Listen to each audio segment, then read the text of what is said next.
Firstly, log into your account portal using your 10-digit customer ID and password.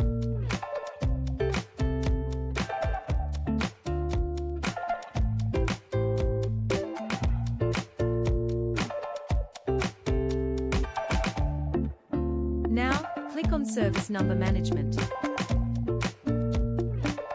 Now select Add New Service Number.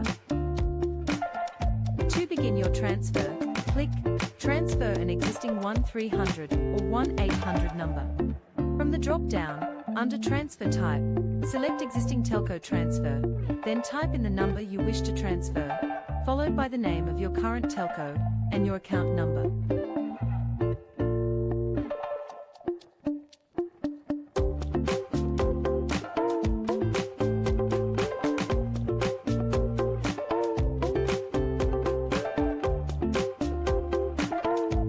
Continue to choose your plan, then type in the number you wish to answer calls on.